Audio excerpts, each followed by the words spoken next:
dili siya maabot okay, as of now, especially na may pagkumbalakot regarding sa procurement. So daghan ng modes yan to, pictorial ko ako, karoon ng safe nakabuo. So kani siya will apply only those done under public bidding. Okay?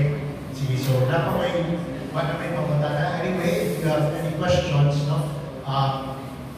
you are always welcome na contact sa ating PIR. Then, if regarding sa katong pagkuha ng certification gikan sa munisipyo, kaya ba naman sa pagkuha ito?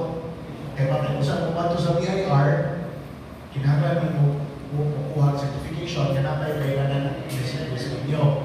So that's going to be processed sa ako accounting municipal accountant office. Okay?